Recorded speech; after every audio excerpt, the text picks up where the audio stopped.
Welcome, friends, it's the Movie Film Podcast. The Movie Film Podcast, enjoy the show. Zachy and Brian are talking about movies. Movie Film Podcast on the radio. Welcome to Movie Film. This is episode 159, brought to you by Mr. Boy Productions. My name is Zachy Hassan, and I'm here once again with my best pal, Brian Hall. Hey, how's it going, Zachy? It's going very well. What's happening with you? Not much. Just enjoying the change in weather, I suppose. It's become fall-ish. I was going to ask you, I mean, are you feeling fall weather, considering you are very much in the frying pan? Well, I was going to say, I'm saying this because I'm recording this in my apartment right now, and it's actually quite cold, so it's making me feel like it's fall, but outside... weather-wise, it was like 80 degrees yesterday, so I don't know what I'm talking about. But also, unfortunately, I think what you're referencing is there's some fires going on in our state, and it's not good. We're being buffeted on both sides because we got fires up here in Northern California, and then I've seen pictures from the PCH yesterday that make it look like, where you guys are searching for John Connor to come rescue you. I know, yeah, it's pretty bad. I mean, it's plumes of smoke in the sky, and you can smell it. And seeing the footage, I was having dinner at a restaurant last night, and just I don't know, it's just not fun seeing all the footage on there and people's homes and whatnot. So I'm just hoping everybody's all right. It's pretty crazy, and not to get all political, but I woke up this morning to see a tweet from the president chiming in on these raging wildfires saying, California, stop having these forest fires, otherwise we're going to withhold federal money from you guys. Is that true? That's absolutely true. Hashtag empathy. Is that true? No. I just don't know. I don't know. You don't know anymore. Oh man. No, but the part about basically blaming California for its own fires, that is absolutely true, yeah. Yeah. Well, anyway. Do you feel fall weather up there? Well, yes and no, because as you know, we got fires up here as well. I mean, yesterday it was so bad, the air quality was so bad that we were at the school I was teaching at, they sent us home. Wow. Okay. Yeah, even though the fires are about 200 miles away, but we're getting all the soot and everything in the air. Oh man, yeah, that's crazy. I remember a couple years back with one pool at my complex was just, you couldn't even see the water. It was nothing but a layer of ash. So bad. Jeez, good times. Yeah, I know. Well, speaking of good times, Brian, not Yes. a great segue, but I'm just going to power through it. It is fall, and that means it's screener season. Obviously, all the big Oscar-type movies start coming out. And for me, that means it's also meet and greet season. Yeah, so I know you do this, and I don't entirely understand how they work, so I'd be interested to hear that. Well, I've had two pretty cool meet and greets in the past several weeks. A few weeks ago, I got to meet Steve Carell and Timothée Chalamet for the movie Beautiful Boy. Yeah. And so the way these things work, in essence, the talent will be in town usually to intro the movie or to do like a Q&A at like a festival screening, that kind of thing, Uh-huh. And so the studio will usually make an arrangement with the Critics Circle, the studio and the publicist will talk to the Critics Circle to set up something more intimate for like 20, 25 people. And in essence, it's just, you've got hors d'oeuvres and drinks and whatever, and the talent is just kind of there, making their way around, chatting. So you have an opportunity to actually chat and engage with these people. Now, how does that work when they're in a room and there's 25 people that want to talk to this one person? Like, how do you get to have a conversation? How do you get out of that conversation and someone starts another one? Well, that's actually a really good question. I mean, it's very natural, right? I mean, it's the equivalent of being at a party. If you're at a party in your apartment, let's say, mm-hmm. you would kind of like make the rounds. You'd drift in and out of conversations, right? Yeah. So that's essentially what happens where I don't think any one person wants to monopolize their time, but you want to go up and, you sort of, they'll be holding court. Mm-hmm, mm-hmm. And you just kind of stand there, and then gradually one person drifts away, and then you can sort of make your way in and say whatever you want to say, maybe grab a picture. See, that's funny. So that makes sense because I think people who are attending these things are a bit more accustomed to this sort of thing. Where I think of like a Comic-Con Q&A. It's not someone... like that. You're sure? Yeah. I mean, obviously, I would never assume that those people would be like that. But where people monopolize their moment, right. and you're like, okay, man, like telling your anecdotes to this person, like talking to this person, right, and spending all their time. And so it's kind of cool to know. I guess you guys just have it down now. You naturally know how to. I mean, there's definitely, you see, like some people are like asking. Like press questions, and I'm always like, this isn't a press thing. It's just like a social thing, That was going to be my next question, actually. I mean, I assume they wouldn't be saying anything particularly juicy, but I mean, this is all sort of an off the record, like no one's recording this. Yeah, but even then, they're going to be circumspect because they don't want to say anything to like a year ago, I met Kate Winslet, K-Dubs as I call her now. K-Dubs. Yeah. And she mentioned Avatar, and she's like, yeah, it's the first time I'm doing motion capture. And I think that's the first time she mentioned that she was, that was the first time she was doing motion capture. So I was like, wow, yeah, I think I just found out something new, Mm-hmm. So Steve Carell is very funny because, first of all, I brought my wife with me. Oh, yeah, I saw the pictures. I mean. Yeah, so she finally believes that I actually meet these people. Right, you're not just at the local pub. I'm like, hey, I'm meeting Ian McKellen. Yeah, sure, Ian McKellen, So that was fun, but I got to, as I made my way to Steve Carell, first of all, let me just say, Steve Carell is exactly who you hope Steve Carell would be. That's so nice. Right? I'm so happy to know that. So he was, and I got to say this, because this is like hashtag life goals, he was, again, this is one of those things where he's talking to somebody and you're sort of standing there listening, and he's saying a thing. And so I, made a comment. I made like a joke, and he like busted out laughing. Oh, nice. Like not a polite chuckle, like he busted out laughing. And I'm like, my first interaction with Steve Carell was to make him bust out laughing. Yeah.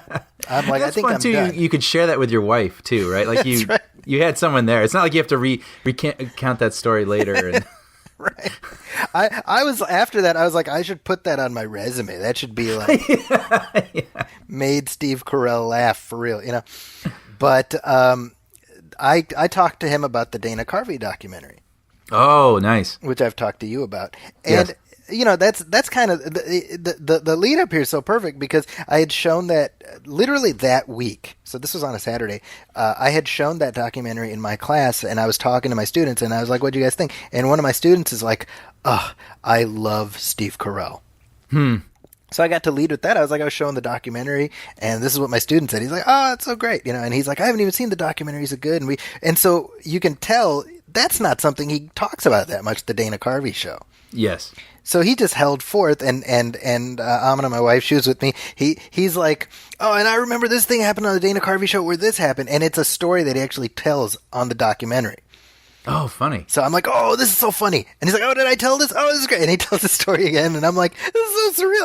I just heard him say this story in the documentary, and now he's selling it for real, See, that's cool, because when you do that, like you're unlocking something that's probably pretty personal that he's held away. Yes, because most people don't talk to him about that sort of thing, so he doesn't have his stock answer. It's you've unlocked something. That's such a good in. And the story that he tells about that show. First of all, Brian, I've recommended this to you before. Watch that documentary. It's great. It's on Hulu. Too Funny to Fail: The Life and Death of Dana Carvey Show, or something like that. He talks about how the show was just getting demolished by critics and everything else. They were getting all this hate mail. And then they got a piece of fan mail specifically singling out Steve Carell. That Steve Carell is so funny, and oh, he's so great, and he's like, wow, it's amazing, And then the handwriting looks very familiar to him. So he calls his mom, and he's like, hey, Mom, do you know anybody named Constance Koch?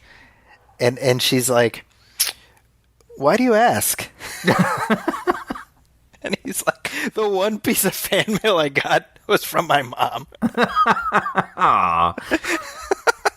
That's so cute. She actually did that. Yeah. So he tells the story on the documentary, and then I got to hear him tell that story in real life. That was awesome. Well, I can understand why that's a story that he probably loves to tell. That's really funny. So awesome experience. And then at that same meet and greet, Timothée Chalamet was there. Yeah. What's he like? He was very nice. I mean, I shouldn't even say this because it sounds bad, but he was nicer than I expected.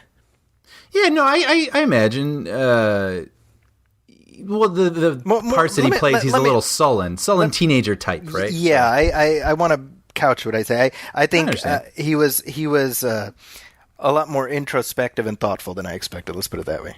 Sure. Yeah. Because I'm kind of like, you're a kid. What do you know? But not him specifically. But when you're that age, because I have students that age, and they're all very stupid.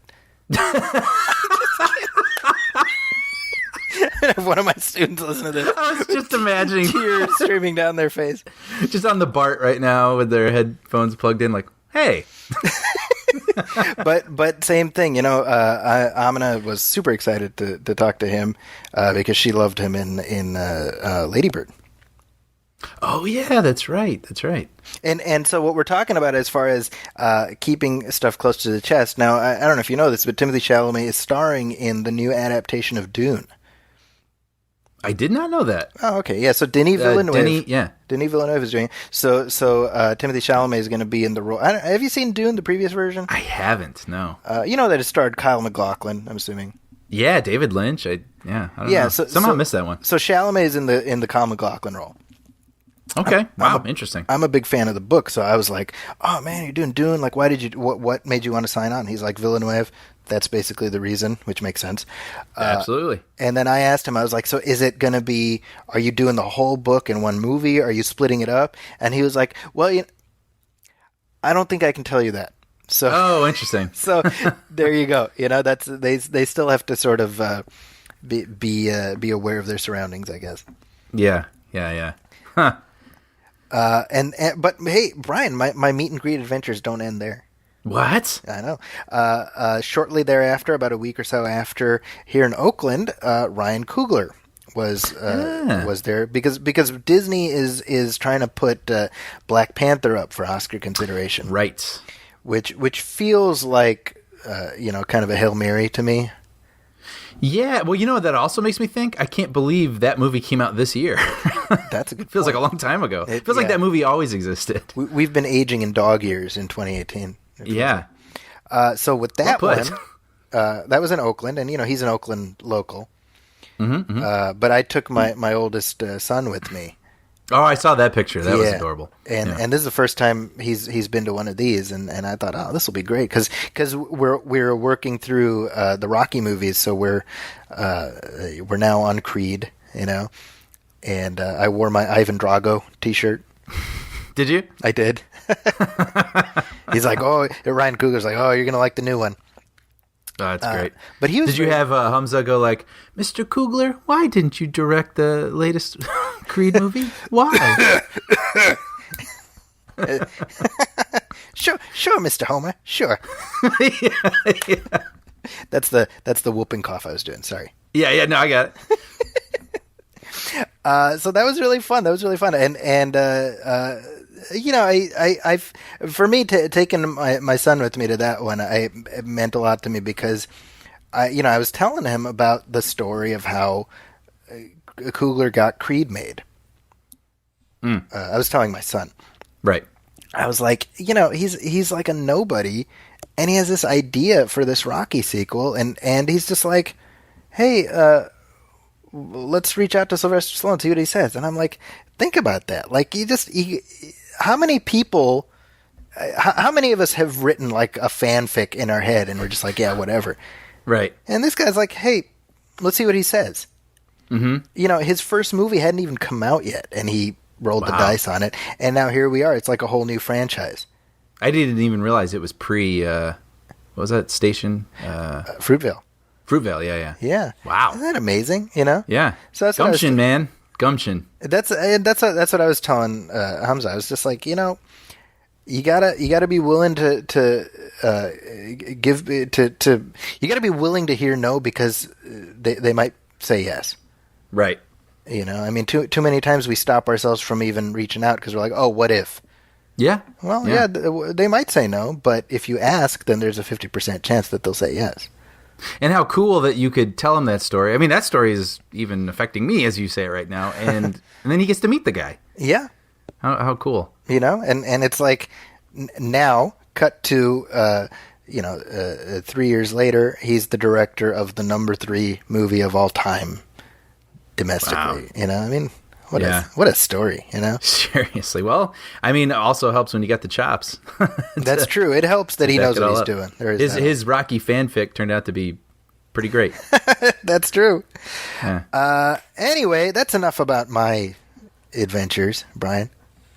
Well, I've seen a few things. And I've seen some things, man. I've seen some things. as you smoke like a cigarette in the corner of a dingy bar. Yeah. Take a seat. I'll tell you a tale. A tale of Overlord. I saw Overlord last night. So this is the new J.J. Abrams produced movie. Yes, which is basically Nazi zombies. Okay. So I'm sure. I mean, they should have called it that. It probably would have done better because it seems like it didn't really do much of anything. Yeah, I was curious how this thing was going to go. I mean, all the way back 10 years plus, whatever, when I was working at a production company. I mean, there's been talk of a Nazi zombie movie for a long, long time, and now I'm like, oh, they finally did it. It wasn't the same company, I mean, but just this idea has been floating around, and I think it's hard to explain this movie. I'm glad that I'm not a film critic because I don't even know what I would write for this, but I can chat about it. Basically, it's fun, but it's like it's a weird movie. Like it feels. I saw someone say it was like the best video game movie that wasn't based on a video game. That's what I've heard. It's like Wolfenstein the movie. Absolutely. I mean, I don't know a lot about that game, but like it is having that in my head was so apt because it with where video games are at now, because video games now have brilliant stories. Yeah. And they, you stop and you have these cut scenes and you actually care about these people. And then they're like, okay, they always give you like your next objective, right? So it's like you meet the people, you know what the stakes are, and they're like, now we've got to move over to this thing and get there in 10 minutes or else. And so then, and that's kind of how this movie did. Like, they'd advance a little bit and they'd meet new people. And what was interesting about this movie was I didn't know whether to expect a B movie or like, I just didn't know what the tone was. Yeah. I guess Stephen King apparently said it reminded him of early Spielberg. Wow. Which is not accurate in any way, shape, or form. Way to go, Steve. Yeah, King, I don't know what he was thinking, but it's we're calling you out, King. Right. I went into it like pretty skeptical, I'll be honest, and I was amazed. The first hour is like a legit World War II story, like straight. Like you meet these people, they are in this plane that gets shot down in this really incredible sequence. What's our hero's name? I can't remember. Boyce, and he's played by, I'm going to say this wrong, I'm certain, Jovan Adepo, okay, who is fantastic. Okay. He's a really great, compelling lead, and I was I really enjoyed being with him the whole movie. And anyway, so you start with him in this plane, and then it gets shot down, and there's this really awesome, chaotic sequence where he's falling out of this plane, and war is going on around him in the sky, and he's got to activate his chute, and it ends with him landing in water, and really, really cool. And again, I mean, I'm sort of expecting tongue-in-cheek here, and it's not. Like, he meets up with some of the other straggler, soldiers who didn't die in the trees, and they make their way into this small town, and they meet this woman, and I'm starting to get really invested in this, and in this woman and her brother and her sick aunt, and then you sort of forget you're watching a horror movie because it doesn't really activate till about halfway in. And then you come to find out, and this isn't a spoiler, it's where I'll end it, but you come to find out that there's this objective they have, but this objective might cross paths with this disturbing science experiment that the Nazis are conducting. And then once the action / horror starts, it's funny because it doesn't really go full horror. So I don't know that it's going to... The people who are going in expecting some sort of gory, crazy fun movie, it's not quite that. But then people who got invested in the first half might be like, oh, we're doing this now, Interesting. I'm somewhere in the middle of that where when I walked out, I was like, yeah, that was fun. Like, I'm surprised how much care they put into the characters. So I can't say it was dumb. Like, it wasn't dumb.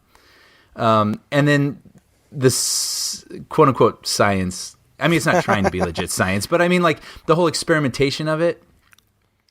It's not even played really campy, so it's not like you can say it was silly. But by the end, I mean, I really did care about the objective, and it's so funny. I truly don't know what I would say about this movie. Like, if it was better than I expected, but I also could see people going in expecting certain things, not getting what they expected, if that makes sense. So people expecting like a schlocky, fun gore fest, you're not going to get that. And people thinking that it's going to be this, apparently Stephen King saying like some sort of Steven Spielberg thing with a slight horror bent, they're not going to get that either. So like it's that perfect movie aimed at nobody. Kinda. I think this movie I think this movie is going to find its people, and it's not going to be a huge group of people, but I think they're going to be some people that really enjoy it. It's a pretty good video game. Like, if this was a video game, I could see having fun playing this. And when I walked out, I will admit that I watched this with Cinemia, so I didn't really pay for it.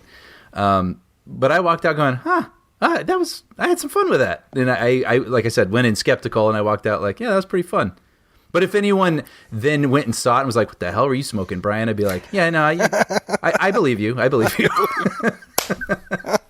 I think just the main thing I'd hit home about what I'm saying is I was surprised at the decent characterizations that they not only set up, but that lasted through the whole film to the end. I mean, good characters. So, I mean, I don't know. Yeah, this is that movie where you're like, oh, like, I'm kind of impressed with what they pulled off here, but I don't know who this is for. Jeez. So, yeah.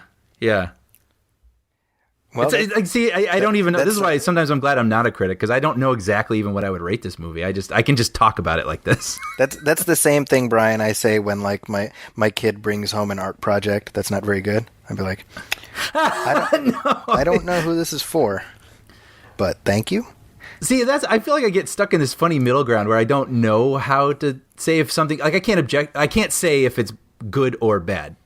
I'm like, yeah, it had some like really good stuff. What you're describing is like if you're home on a Friday night and you got this on Netflix, there's worse ways to spend a couple hours. Totally. I think if you are piqued, your interest is piqued at this at all, and you catch this like based on Brian's ringing shoulder shrug. You know what it was too, actually? When I walked out, I felt like, okay. And then as I was talking about it and thinking about it, I was like smiling a lot and laughing a lot and remembering a lot of it. So it's one of those, if that makes any sense at all. I mean, it sounds similar to sort of the reaction you had with Venom. Yeah, actually, yes. Okay. That's really, yeah. I agree with that. Now, that being said, this movie is playing nothing like Venom, which is already it's already hit 200 million domestically. Wait. Oh, Venom. I'm sorry. I thought you were talking about Overlord. Not Overlord. Really? Overlord is the opposite of that. Yeah. Yeah. Which, by the way, did you know a Girl with a Dragon Tattoo movie came out this weekend? I know. Isn't it? Like, well, it's so that's like gonna tank completely. The girl who no one cares about. I think that's the title. Yeah. Well, I knew there was one coming. I had no idea it was this weekend. It was to my surprise. I saw it on the marquee when I was in the theater. Yeah, the girl in the spider's web. Yes, which is based on a book that apparently the original author did not write because he has passed away. Yeah, so the estate has continued those stories with somebody else, and which is weird, right? You'd think, why wouldn't you do whatever the next one was? The girl who played with fire? I don't know. I don't have any. Yeah. Or Kick the Hornet's Nest, or yeah. Right? But it's weird to me because the last one came out. It was 2011. Wow. Right, and that was like a prestige picture, the way they promoted it. Like a Fincher, yeah. David Fincher and Daniel Craig and Rooney Mara got an Oscar nomination for it. Did she really? Oh, I forgot about that. Yeah, and I guess the problem with that movie was that it cost like $90 million and it only made a little over $100. So with this one, they were like, let's cut the budget in half. Claire Foy, who's a fine actress, this is not about Claire Foy, but I mean, she's not. I mean, people don't know who Claire Foy is outside a very specific circle, you know what I mean? Sure. And so, I mean, this thing is just going to die on the vine. I think they're looking at like $8 million for the weekend. Whoa. Yeah. So, I mean, even if it cost $45 million, even if it cost less than half the other one to make, $8 million opening weekend means it's going to finish with like $30 million domestically. Wow. You know, so kind of a weird, like you look at this and you're like, Sony, come on, Sony. You're like, why would you owe Sony like that? Yeah. You know, it's weird because I feel like I could have told you this like a year ago. I could have somewhat predicted this. And I think this is one of those weird things where the books were a phenomenon, truly, and just people aren't really interested in the film for some reason. Yeah. Well, you know, I mean, it's just... There was that trilogy in is it Swedish? Yes. I think. Yeah.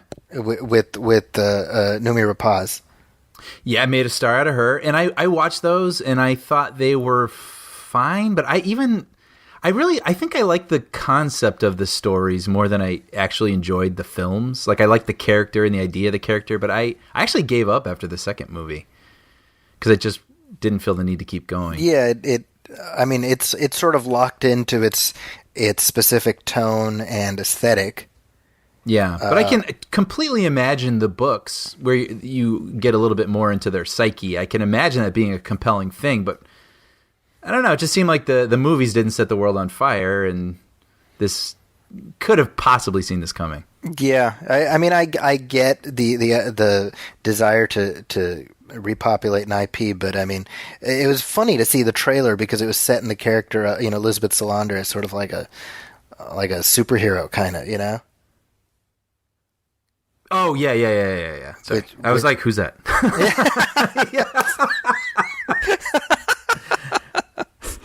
Hey, what's that movie where everyone's slapping their foreheads? Is that The Naked Gun all at once? Yes, Naked. yeah, I was picturing that was like a Sony executive meeting where everyone is slapping their heads at once when I said that. But again, you're talking about Venom, so Sony can dry their tears with all the Venom dollars. Because I'm just looking at the worldwide total as it's had let's see, the 44 million on its second day in China. That's the fourth biggest Saturday ever for a Hollywood import. That's Venom. Wow. It's looking at what's the global total here? It's already at like 700 million worldwide.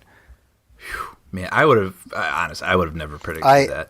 Let me just say, I'm completely eaten crow when it comes to Venom. I never in a million years would have predicted it would do as well as it did. Yeah. That being said, Sony will absolutely overplay their hand when it comes to these extended Spider-Man movies, and whatever they do next will not perform as well as Venom. Mark my words. No comeuppance. We really do sneak a lot of Simpsons references in, don't we? Like I know. I think I was even like talking to myself while I was making my coffee this morning, and I made a Simpsons reference to myself. I was like, it's just I don't know. It's what we do. Hey, by the way, Brian, I know you saw this movie now that it's on available for home viewing, and I know I saw it, and oh my God, I've been waiting to talk to you about Skyscraper. I was literally just about to sort of like, and now, like, I know this isn't even like the end of our episode, but this is like my main event. I can't wait. So Skyscraper came out this past summer. It didn't do that well. Certainly domestically. I think it was one of The Rock's more prominent flops. Yes, and this is coming just 2 months or so after Rampage, right? Which did fine. Yes. Rampage did okay. Yeah. Yeah. But then it was like another Rock movie just months later, and I thought it would have done better than it did, but I was kind of surprised, yeah. Yeah, for some reason people just didn't turn out for this But one. I mean, it made $300 million internationally. Which that is what I wanted to get into. This movie feels like I'm just gonna go for it. This movie, we talk about like Liam Neeson. I love Liam Neeson January 2018 movie. I love Liam Neeson. This is action movie for Planet 2018. That's what this movie is. It is painfully simple and easy to translate in any language. You know what I mean? And that's not, I'm not saying that as a bad thing. I mean, that is a that is something that studios try to do. That's why they try to make movies that can play in every market around the world. So they try to, that's why comedies don't perform so well all over the world, because they don't translate easily, but action films do. And this movie, obviously it's not that difficult to understand, but it feels like it was truly designed to be a movie. It was engineered to be a movie that could easily play anywhere in the world and be completely easy to understand. It's like, meet nice guy. And like, he loves his family. He's like, I love you. Like to his family, like, now I'm going to go talk to this guy. Guy's bad. Building on fire. Got to get family. Like it's that simple. It's like, I mean, you have to appreciate how well The Rock knows exactly what his on-screen persona is. Oh, yes. Like, he knows what works. And I think I can only applaud that because I would say this is one of the few times where his charm didn't quite like get me over the finish line. Mm-hmm. But it carried me a lot of the way.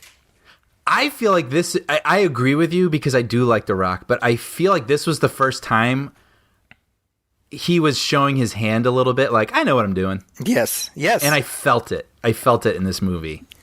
So the movie, it's a terrorism thriller set in a tall building. Yes, which is not a. Yeah, go ahead. Well, I was going to say, that's obviously that's not a bad idea. And on the one hand, you want to be like, I don't want to compare it to Die Hard, but then again, you're like, well, when you set your terrorism thriller in a tall building, you're pretty much inviting that comparison. Yeah, I wrote down notes for this because I couldn't wait to talk about it. Do you remember those books that were 24 pages, like a read along when you were a kid, and it came with like a record or a tape cassette? Yes. And it like distilled these really complicated, like Star Trek II: The Wrath of Khan, but it distilled it. Right. I said this felt like a 24-page read along version of Die Hard.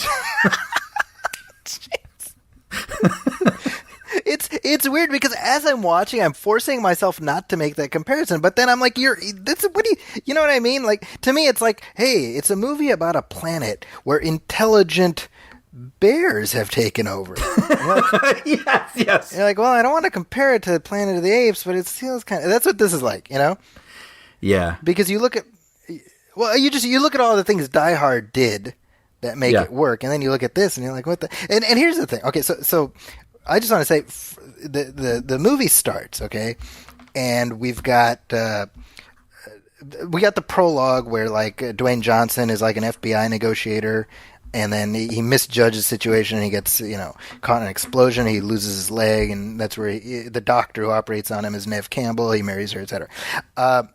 So now we're in like the skyscraper, the titular skyscraper in China, and we see like how he's like Larry Nice Guy, Yeah.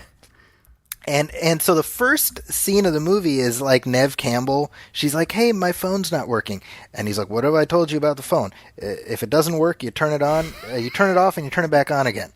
Right. And Brian, I swear to God, as soon as he said that, okay, I'm like, the climax of the movie will involve that conceit.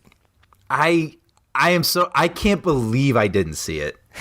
I swear to God, as soon as he said it, because he repeats it, and what did I say? Turn it on, turn it off, turn it on. And so the entirety of my suspense for the 90 plus minutes of this movie was how is that gonna come in? Right. That's all I'm waiting for. I have no I have no investment in anything other than that. Yeah. Dude, that is hilarious. And then so he has to go and he's got to meet with the people. He's like, "Oh, I got to meet with Ben, I think." And like the elevator opens and there's his buddy. He's like, "Buddy." I'm like, "Traitor." Yeah. He's been portrayed by Pedro. It might as well have been Pedro Pascal. Pascal, yeah. Sorry, I guess a slight spoilers for Skyscraper here. Yeah, well, I was actually kind of disappointed that the guy turned heel so soon in the movie. Yeah, me too.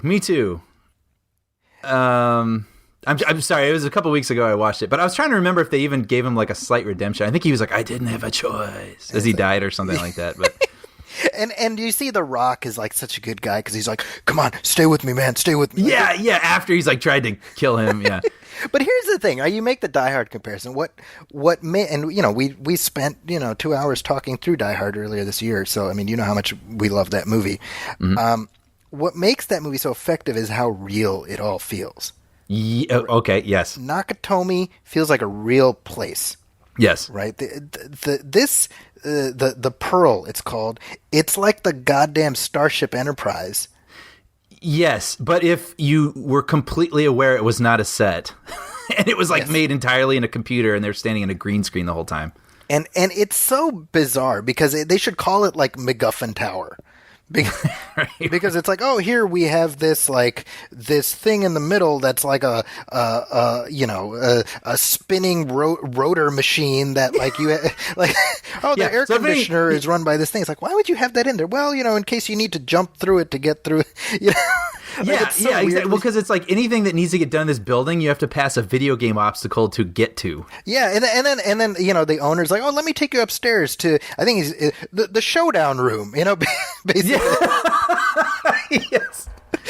Like, it's this weird thing. He's like, let me take you up here. This is the most advanced room with like holographic mirrors. Well, what's the purpose of this? Well, in case you have like a confrontation with a terrorist, this would be where it would all lead up to. You know what I mean? Like, yeah. No, I want to talk about that room for a minute, by the way, because he goes, this is, one of the new wonders of the world. I was like, oh, what is it? And it looks like Cerebro, right? Like it's this big dome sort of room. And then all of a sudden, all these mirrors come out of the ground, like rise up. They look like the mall, when you're in a mall and you find the map, like just things sticking out of the ground. Yes. And then they all turn on and you can see a bunch of them, right, being projected. Yeah. And I was like, well, who cares? Why would you want that? It's so weirdly specific to this would be applicable if we are in a terrorism thriller. Yes, if we were to have a shootout and not want to know where anyone was in this room, it's like I wouldn't pay. You'd have to pay me to go in that room. I don't care. Like, why would I want to see a room full of mirrors? I could do that for like $2 at the Halloween haunt, like at Griffith Park. You know what I mean? Like, and then what happens, the room does that is kind of cool, is all of a sudden there's all these like what's he say, like 8K cameras or something outside of it. So it shows you what it would look like if you were standing outside. It becomes like this big giant projection of what you would be seeing. And I was like, well, then make it out of windows. Yeah. Why would I want to see the projection of it when I could actually see it? Right. That room was so dumb. It was. And again, as soon as he's introduced to it, you're like, okay, well, we know that in about 90 minutes we'll be up here dodging bullets. Yes, and being confused from all the mirrors that no one would ever want to come up and be amused by. Yeah, it's funny because there was a sketch on Key and Peele that was like parodying detective thrillers where it's like it culminates in like a hall of mirrors. Have you seen that by any chance? I don't know. Sketch? I don't remember. I should send that to you. It's very funny. But like again, that's one of those things where ever since I saw that Key and Peele sketch, like this type of conceit has been completely demolished for me. Yeah. It is. So it's this is a weird one, man. I'll tell you, it's not good. Wait, can I talk about one more scene? Yeah. And this isn't actually. I don't mean this for laughs, but there's a scene where he has to get to this location by being on the outside of the building, right? Much like Tom Cruise in Mission Impossible 4. And what he does is he puts duct tape on his hands, right? And he ties. it's like 5 movies in one. It's like Mission Impossible 4, but like also Die Hard because he wraps a thing around his waist and has it, affixed to a window so he can sort of. I don't know, crawl or like have his feet on like the ledge of like a beam or something. I don't know, whatever. He's making his way on the outside of this building with the duct tape, acting as kind of, I thought this was very clever, actually, a very clever way to sort of keep himself stuck to the building. Like he can balance probably, but your insurance is being stuck to the windows, right? With the duct tape. That's right. And I was like, this is kind of cool. But the problem is like because the building was so unbelievable and everything around him didn't look real at all, it was like there was absolutely no tension.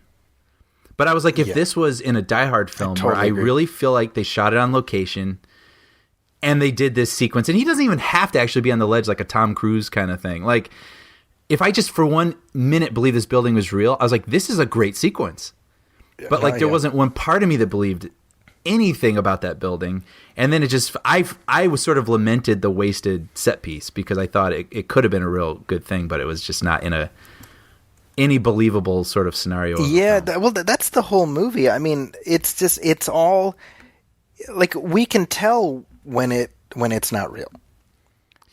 Yes. And obviously you and I, we've spent enough time on this podcast haranguing, CGI Wonderlands versus the value of practical set pieces. But you really see it in a movie like this because it just, there's a complete absence of stakes. Yeah, I think this is one of the best examples of that, of it hurting. I mean, look, I'm sure some people don't care and they'll watch it and they'll enjoy it for what it is. But I think it truly would subconsciously register differently as a story if they had gone the extra mile. And at least, I mean, look, you can't do these days any movie without CGI. Like, there's nothing wrong with CGI, but like, you have to choose when to use it and when not, and if you just use it all the time, then everything just becomes this floaty, thing where you just, nothing feels like stakes. Yeah.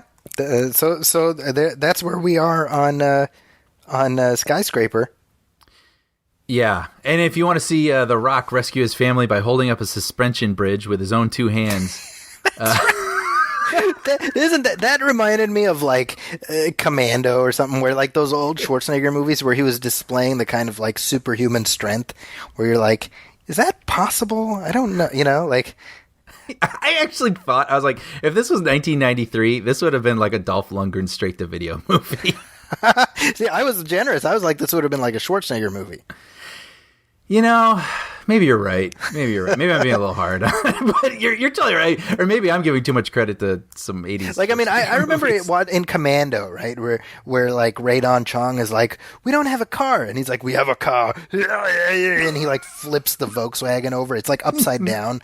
And he turns it over. I'm like, can you do that? And then she's like, oh, it's too small. He's like, yeah, and he like rips the seat out. I'm like, can you do that? No, you're absolutely right. Remember when he's carrying that log over his shoulder? Yeah, in the exactly. Opening? And then he's feeding a deer the next moment. Okay, yeah, no, you're right. Yeah, this is like Commando. So I don't know. Maybe it's all right. This would have been like 1985 Schwarzenegger. Yes, that's a great way of putting it. Actually, right. Yes. So we're just very jaded. I think that's the. I think, this is one of those things where I think people, a lot of times with Adam Sandler, I'm like, no, I swear, Happy Gilmore is actually funny. They're like, I don't know, man, maybe you just grew up or something like that. Like, maybe that's what I'm experiencing with Skyscraper here. The one thing I'll say, the one thing that didn't happen that I was almost positive would happen, I'm almost disappointed it didn't happen, is to have like the thing where like he's like hanging from the building and like the bad guy is trying to climb up him, or is the bad guy is like trying to grab him, and Dwayne Johnson does the thing where he like unhooks his leg. Oh yeah, yeah, and the bad yeah. guy's like, because he's like holding onto his leg. I was like invested in that happening too, so I was a little disappointed in that too. This movie could have gone two ways with him having a prosthetic leg. Like, they could have, and what they didn't do is they didn't make it humorous, which I think actually is probably the right way to go. Yes.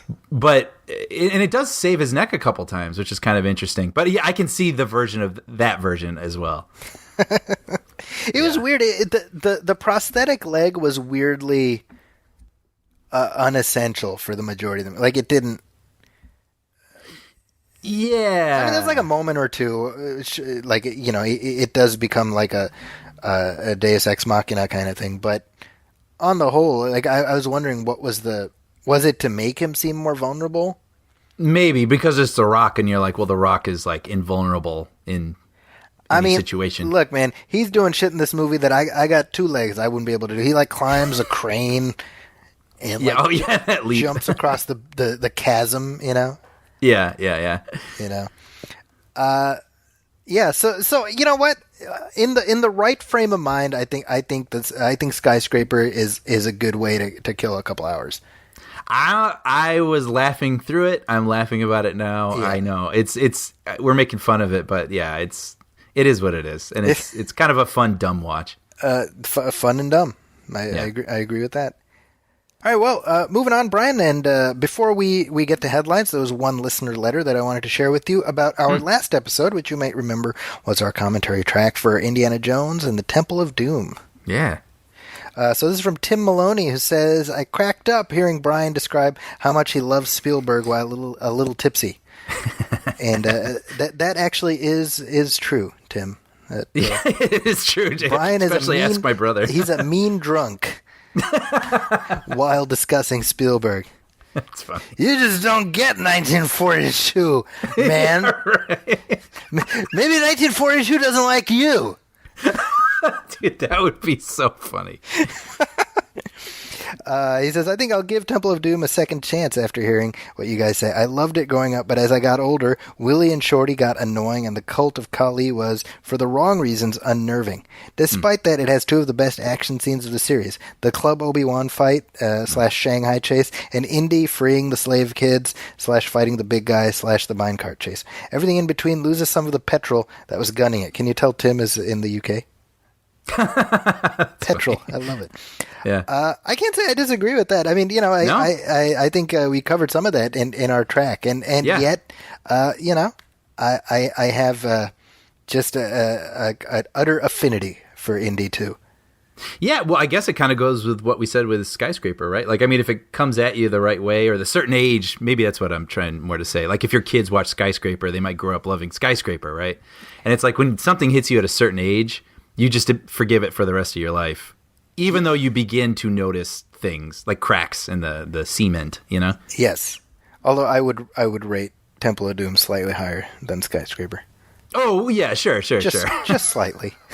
Yeah. But yeah, no, yeah, I think he pretty much echoes what we kind of said, right? Yeah, no, and the reaction to this commentary has actually been really gratifying. You know, I mean, when we dip back, like these movies that are a little bit older and a little bit, there's when we put out a commentary, we look for kind of like a current hook to hang it on. Mm-hmm. And Temple of Doom, we were just kind of like, hey, you know, watch Temple of Doom and talk through it. Yeah. You know? And you were like, you're not gonna tell me what to do, man. Yeah. Or you spiked my drink. I was like, I'm already talking about it. Yeah. I just quickly set up the mic. The reaction has been really gratifying. So I'm very excited to work our way through the next two, you know? Actually, yeah, I was thinking that when you mentioned that was our last recording. We've been talking about it for so long that when you mentioned that it already existed, I was sort of like, oh, we did it. We've done it. That's true. I can't believe it happened. We had been threatening it for a while. So months. Yeah. Yeah. You know. But with that, why don't we take a little break and we'll come back, talk some headlines. All right.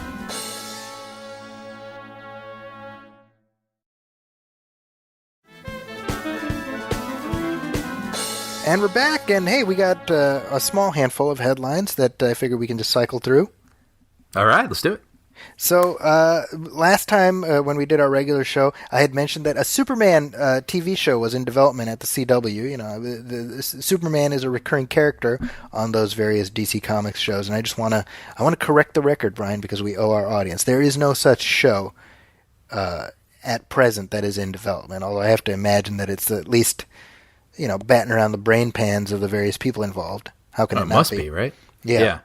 Although they released a still yesterday of Elizabeth Tulloch, who is going to play Lois Lane. This is the first time they've introduced Lois Lane into this universe. It's crazy how they've just built out. I don't know if you saw this. This is crazy. They're doing a crossover in I'm assuming for November sweeps called Elseworlds. Mm-hmm. And it's all these various shows, and they're all crossing over. But what these DC Comics shows have done, which I think is kind of interesting, is they've established that every prior version of like DC characters on screen is all canonical. It all exists in kind of this multiverse, and they're bringing back John Wesley Shipp as the original, the Flash from 1990. I think I saw. Maybe you posted something. I think I saw this. Which yeah. Yeah, that was pretty cool, because that's who I remember when I was like 10. Yeah, exactly. Yeah. I mean, I saw that picture of him in the suit. I'm like, holy shit, I'm 10 years old again. Yeah. You know? And I kind of love how bonkers this all is. I don't watch these shows, not because I don't want to, but I don't have the bandwidth for it. But I kind of love that they've created this elastic reality where you can do stuff like that. Yeah, and it just seems I've seen one episode of these things, but just from what I can tell, it seems fairly lighthearted. Yes, and open to exciting ideas like that. Not like a scrutinous sort of universe. Does that make sense? No, absolutely. I think they've left themselves room to be like, oh, here's the dimension where John Wesley's ship's flash is going on, and there's that. And I'm like, well, if we game that out, let's see the dimension where like Dean Cain and Terry Hatcher are Superman and Lois. Here's what I would love, because there's a show called Legends of Tomorrow that has Brandon Routh as the Atom. Oh, okay. And I'm like, I want the dimension where Brandon Routh as the Atom meets Brandon Routh as Superman. Totally, yeah. Like, why not? Yeah, sure. Have fun with it. So I kind of love that is able to exist. Yeah. Also, the little I know about it is I follow Kevin Smith on Instagram, and he seems to be directing several episodes of Supergirl and stuff. And I don't know, it just seems like everybody's having a good time. Now, what else can you ask for? Yeah. Right. It's Greg Berlanti is the guy who produces all these, and so it's kind of like the Berlanti verse. Now that being said, all DC news is not confined to the small screen, and this is something I'm actually surprised we didn't mention when it broke like a month ago. And this is that James Gunn recently, late of the Guardians of the Galaxy series, he was fired by Disney for his Twitter history being not so good. Putting it very kindly. But he's been scooped up by Warner Brothers, who have hired him to write and possibly direct Suicide Squad 2. That seems like a good fit, honestly. Well, considering that Suicide Squad 1 felt like DC trying to do Guardians of the Galaxy. Yeah. Right. Yeah, it's got that sort of scrappy with an edge sort of thing, but also it needed possibly a bit more fun. They're like, instead of the awesome mix, they're like, we've got the super cool mix. Yeah, I didn't even think of that. Yeah. It's like, instead of music from the 70s and 80s, it's like, we're doing from the 90s and 2000s. Right. It really did feel like that. But I'm more kind of interested in, like, it in terms of DC picking him up. That makes sense because he's made literally billions of dollars for Disney. Mm-hmm. With the benefit of hindsight, did Disney act too quickly? I don't know. I really don't know. That's just one of those things where there's just no written rule for how to handle a thing like that, And so maybe they just felt like they needed to get on top of it, and I don't know. Or maybe they could have sat on it for a bit and just seen which way the winds blew. And I don't know. What do you think? What I said at the time, and I think I still feel this way, is I don't think they should have fired him, but I understand why they did. I agree with that. Right. And definitely when you look at like the stuff that he said on Twitter however many moons ago, like it's hard, right? Because this all happened because this friggin' neo-Nazi asshole on Twitter was trying to do like a gotcha, right? And I don't like that he got to claim a scalp. Sure. Right? But the problem is James Gunn said the thing. Yes, right. That's the other, right? So it's right, and it's again when you take those tweets completely out of context. Well, I don't know what context that would be acceptable. I was just gonna say, they're unsavory then; they're unsavory now. Yeah, but when you strip it away from the context of this was 10 years ago or whatever, it's like, yeah. So I get it. I don't know, but James Gunn ain't gonna be hurting. I think that he's in a position where he can ask for pretty much whatever he wants from Warner Brothers. Is there a demand for a Suicide Squad sequel? That's a whole separate question. Maybe James Gunn being involved would be the thing to make people want to see it. Yeah, that was a cast that I enjoyed. I just didn't quite enjoy the movie. So I wouldn't mind seeing another take with them. Right.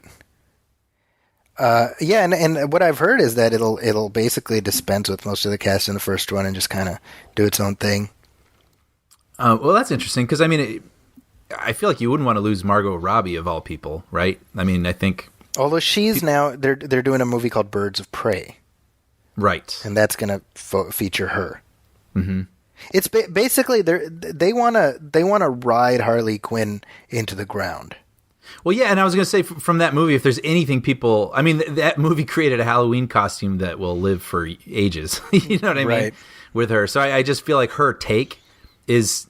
It's one of those complicated things with these Warner Brothers movies is that some of it is working and some of it isn't. So it's not like you can just completely wipe the table entirely because, you know, you got Wonder Woman. I'd say Harley Quinn worked in a slightly different way, but in a real way for a lot of people. Aquaman remains to be seen, but there's, you know, Batman. Who knows what's going to happen with him? And it's messy. It's here's the problem that Warner Brothers has to figure out. They've got a universe that is that's working at like 50%. Yes. And so the choice that they're going to have to make is, do we cut bait and just dispense with the universe, keep doing what's working, and then maybe possibly come back down the line and see about regrouping, but stop trying to make all these parts work together in unison. Mm-hmm. You know what I mean? Yeah. And I feel like, I mean, you know, we got Matt Reeves working on his Batman movie, and it sure feels like he wants nothing to do with anything we've seen thus far. Yes. He's, you know, he doesn't even want Ben Affleck in it. Not because he dislikes Ben Affleck, because he wants to do a younger Batman, which, Brian, yes, that's what they should have done. Wait, what do you mean? They should have had a younger Batman from the beginning, if that's what you want to do. Oh, why? Yeah. Like, I mean, you know what I mean? There's like 50 things wrong here, and I don't want to go over that all again. But like, I hate to say it, but like so many of the problems they're having right now, we could have predicted they would have these problems.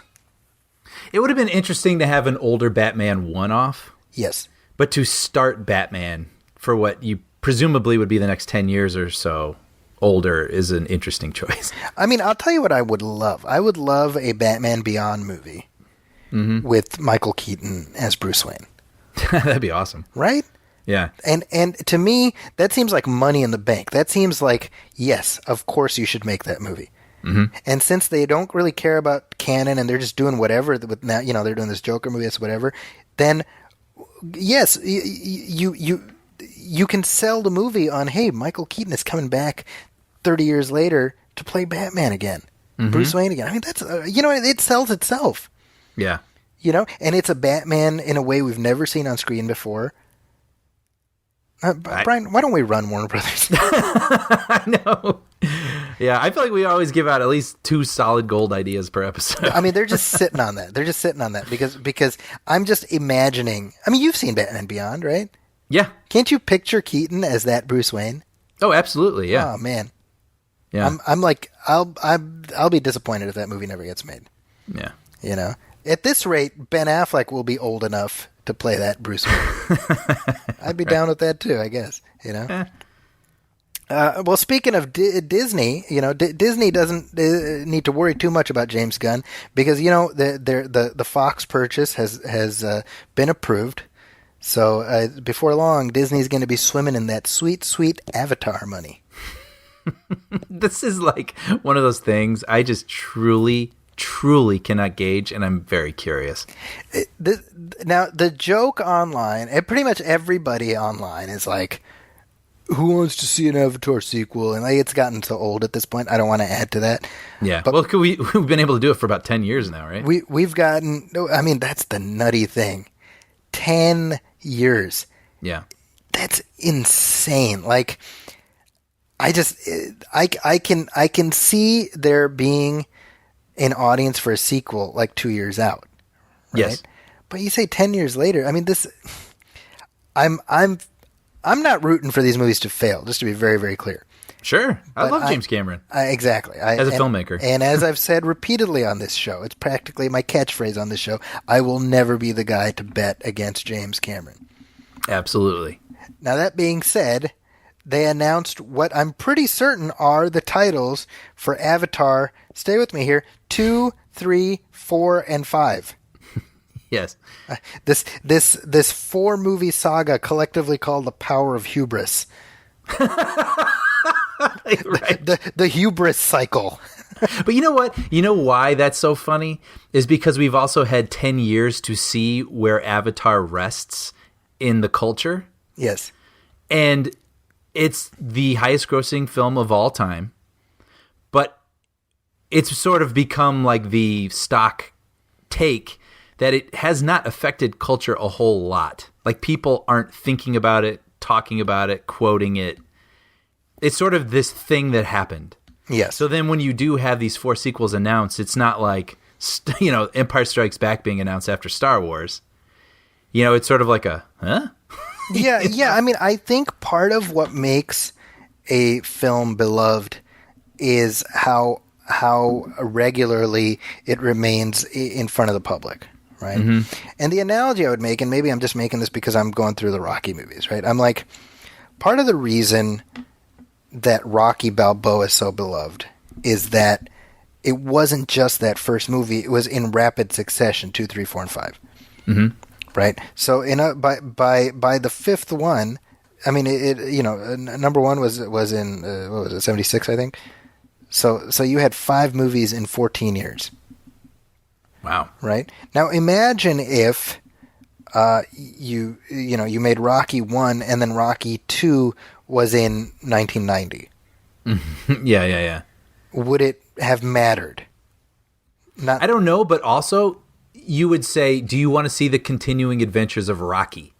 Yes. Yeah, maybe. But with this, do you want to see the continuing adventures of fill in the blank? I know we can do it, but I'm asking everyone else. Can you fill in the blank? Well, they have released the titles. Yes. The purported titles, and they are as follows: Avatar, The Way of the Water. Mm-hmm. Avatar, The Seed Bearer. Mm-hmm. Avatar, The Tulkun Rider. Mm-hmm. Avatar, The Quest for Awa. Avatar, The Argle of the Bargle. Yeah. My point, it doesn't matter. None of those matters. But again, hey man, you tell me a new James Cameron movie's coming out, I'm there day one. So we jest, and with probably good reason. But am I excited for it? Yeah. I want to see what James Cameron spent 10 years of his life working on. I'm going to go ahead and say I'm not excited for it, but I will watch it.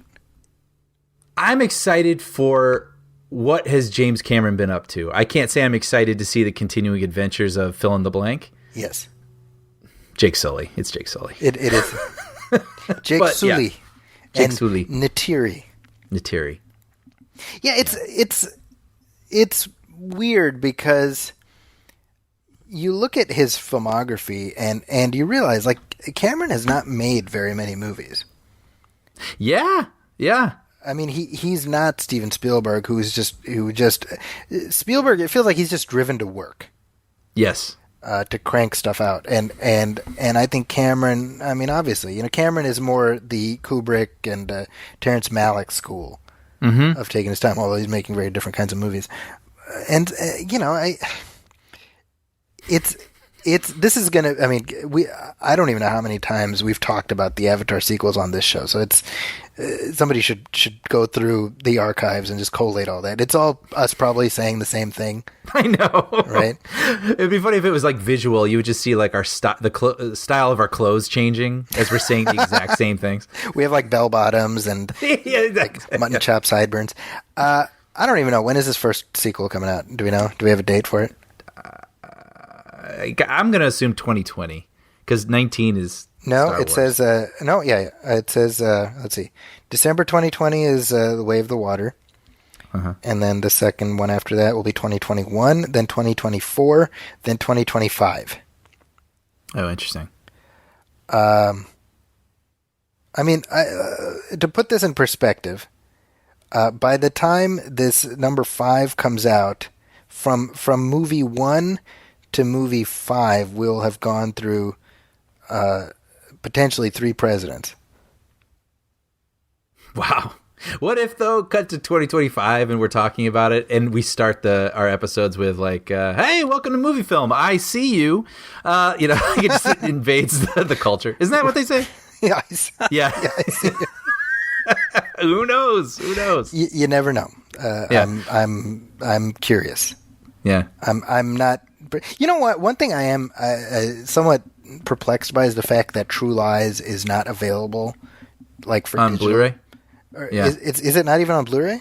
No. Why is that?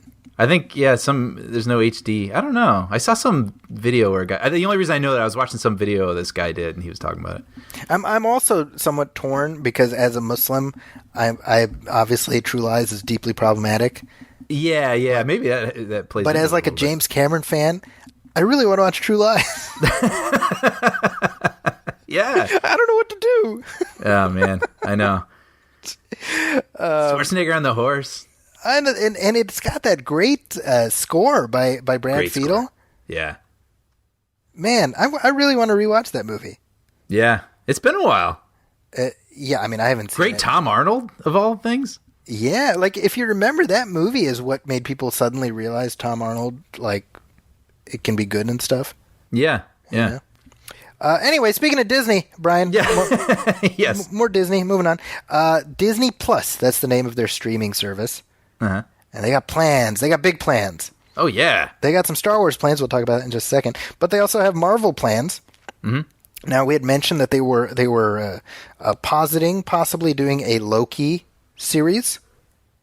Yeah, right. A Loki miniseries, and that has now been confirmed by none other than Loki himself, Tom Arnold.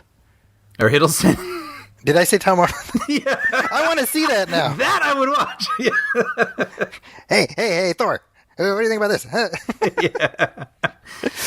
Yeah. Let's see. So Tom Hiddleston, not Tom Arnold. Yeah. Although I would love to see Tom Arnold team up with Tom Hiddleston. Yeah, I would too, actually. That'd be a funny buddy pairing. I would gladly watch that. Tom Hiddleston posted a message to, I want to say Instagram? I don't know. Hold on, let me find it. No, this is Twitter. He says, Loki, more stories to tell, more mischief to make, more to come. All right. Well, I mean, who years ago you would never imagine that you'd get these movies with the actors, right? Like the actual film actors. Yes. And now, like, TV is just in a whole. Well, I was going to say in a whole new sort of space right now, but it literally is. I mean, with this whole streaming thing, this is not actually going to be on any network or anything. I mean, it's interesting. It's starting out big. Well, two things. Number one, the question is this going to be a prequel?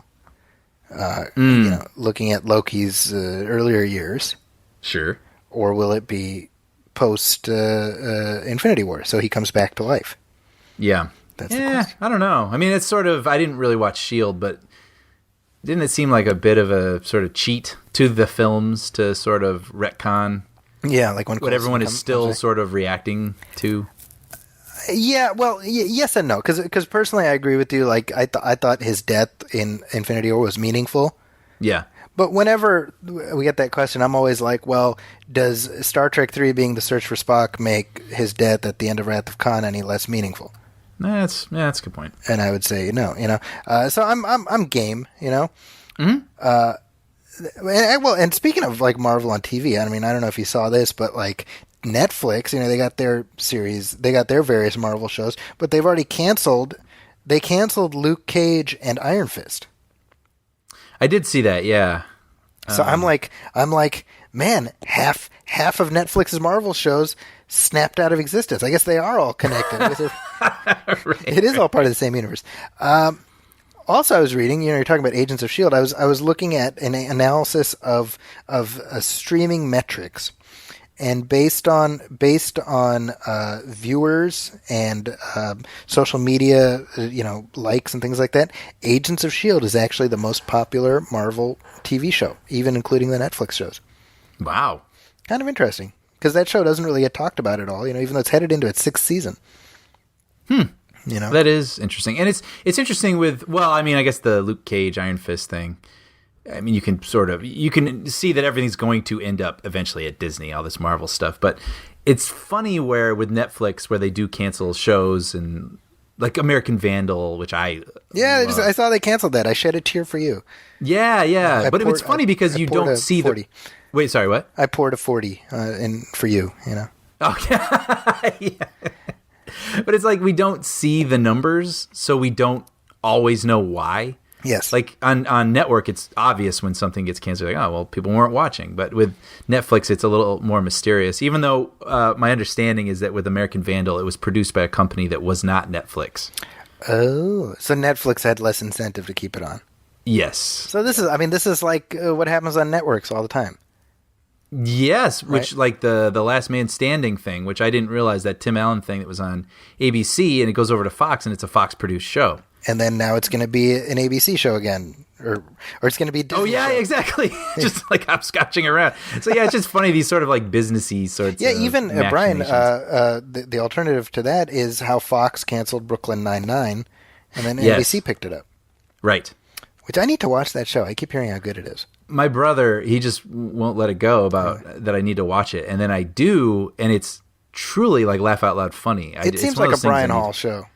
Yeah, it's one of those things I need to sort of bake into my viewing habits. Yeah, I gotta get on that. There's a show I watch on NBC. It's called Superstore. I pass the Superstore exterior actually a lot. How where I funny! work. Yeah, And that's one of those shows. It feels like nobody talks about it. but but it's apparently, I've consistently seen good. a couple episodes. It's clearly you like it. It is good. It's good. It's very NBC. You talk often about how every network has their own particular aesthetic. Yeah, And that's a show I can't see it being anywhere but NBC, yeah. It's kind of brilliant. I was thinking about, like, from a production point of view, you set it in a store, and so you bake in all this product placement. Oh, yeah. It's kind of genius. That is kind of genius. Like, that's I didn't probably think about part of the pitch that got the show sold, it. Yeah. Anyway, sorry. We're talking about this. How do we end up here? Sorry. I don't know, it's TV. I just honestly, for a split second kind of forgot we were doing a show, and I felt like I was just talking to you on the phone. No. Marvel streaming. So the Loki show's coming. There is that Scarlet Witch show, which I'm assuming that's still in development. But another one that they've announced, and this sounds really cool, is Bucky and Falcon. Yeah. I gotta say, I mean, the other ones, they all sound pretty good, but I'm really curious about that one. Starring Tom Arnold, by the way, Brian. As both. It's going to be a dual role. And I think, if you watch Captain America Civil War, there's a couple scenes in there where it's the two of them bantering. Yes. Oh, interesting. And I wonder if they had that. It's fun. I'm sure that's what was like where the seedling came from for that idea, Yeah. Oh, man, there's so much TV. There's a lot of TV coming, yeah. But there's also TV turning into movies, Brian. I mean, tell me about this Breaking Bad movie.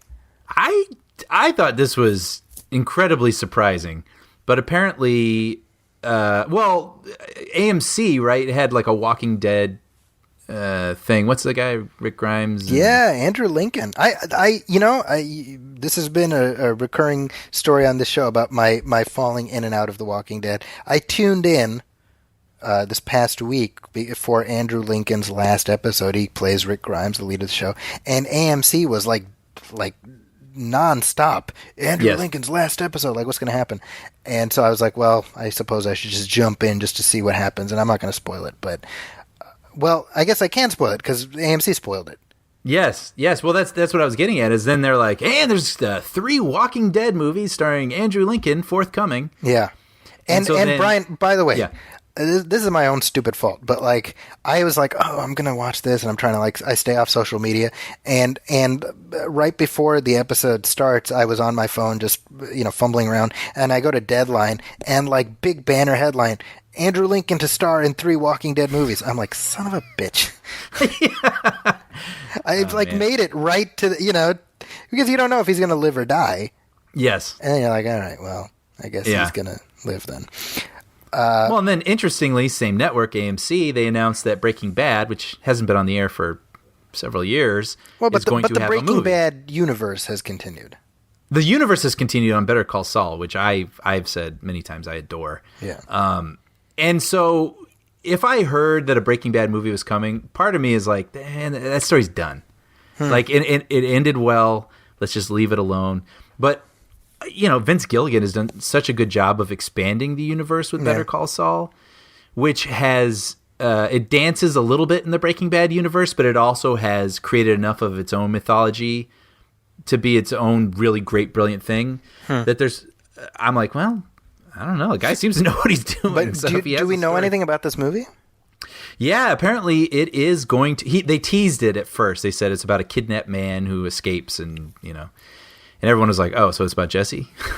And sure enough, they've confirmed that it is going to be about Jesse Pinkman, played by Aaron Paul. So, wow, okay, yeah, because I don't want to spoil it, I suppose, but again, AMC is spoiling it.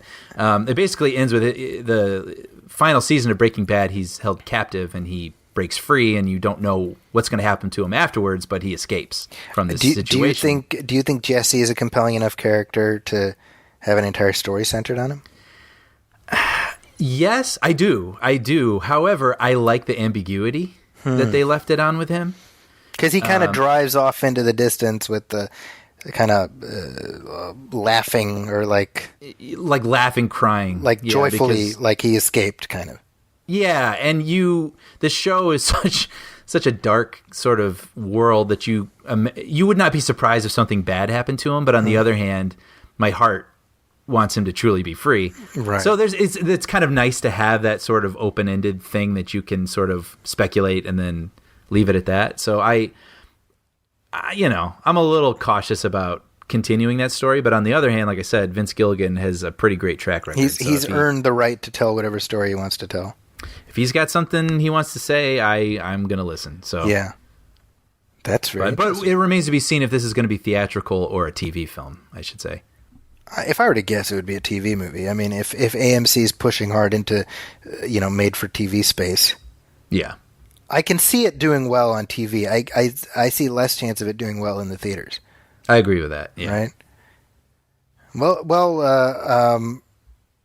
I guess while we're talking about franchises that are continuing, we do have some update by the man himself, Harrison Ford, about Indiana Jones 5. Yeah, that's right. Well, what was this? I'm sorry, I don't know specifically. I saw him make a comment about Chris Pratt. Well, so the movie has been delayed yet again. I did not know that. Yeah. So it was supposed to come out, initially it was 2019, then they pushed it to 2020. Now it's July 2021. You think this is West Side Story? Oh, man, that's possibly right. Because they cast another person this week. I don't have it. Well, what I read is that Disney they want to go in a different way with the script. Oh. Even though I think Jonathan Kasdan was writing it. Oh, and so he is no longer? That I don't know, but I know because we had talked about they were doing a story room or whatever.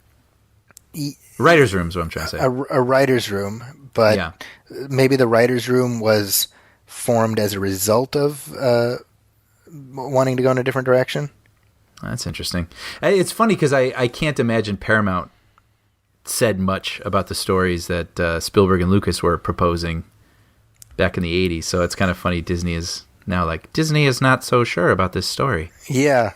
I mean, obviously everyone wants to get it right, so I don't blame anybody for being circumspect, but as we've said often, this movie, unlike many others, really is on a clock.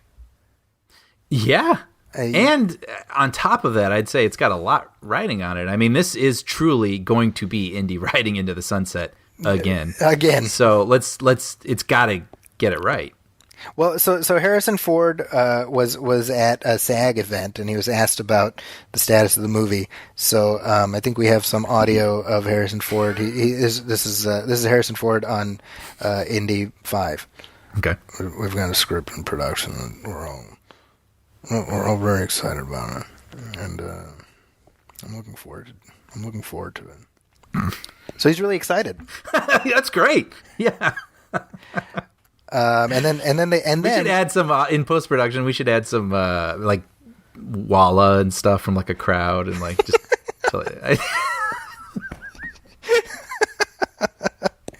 But then they also asked him about, the rumors about possibly Chris Pratt taking over or doing like a bookend movie where Harrison Ford is like old Indy and he tells a story of young Indy played by Chris Pratt. Oh. And Harrison Ford's response was, I think it's him or me. See, I saw that quote and I did not hear the setup. Okay. And people were sort of being like, ooh. I think Harrison Ford takes a stand, and I was like, well, I mean, I think that just sort of makes sense. I mean, why would they both be in one movie? Yeah, exactly. So I didn't realize that was. I mean, I've said before, I would not want Chris Pratt to play Indiana Jones. No, I get it, but agreed. Yeah, I mean, I like Chris Pratt. I just don't want him to play Indiana Jones. Yeah. So that's the story there. I mean, I will be amazed if this movie gets made. Really? The more they push it back, the more likely it doesn't get. I mean, this is like we talked about The Flash like last time. How is this any different? Yeah, well, I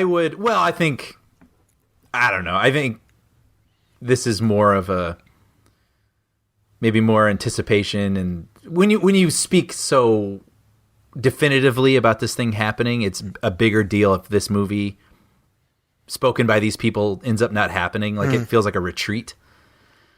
But on the other hand, I would respect them for taking a look, seeing that they're not able to do what they wanted to do, and then they're going to step back. I would respect that. And they'll just cancel. They'll reboot with Andrew Garfield. I don't know why I felt like picking on Andrew Garfield there. I feel bad. Feels kind of mean in hindsight. Let's take a little break while I make amends for being mean to Andrew Garfield.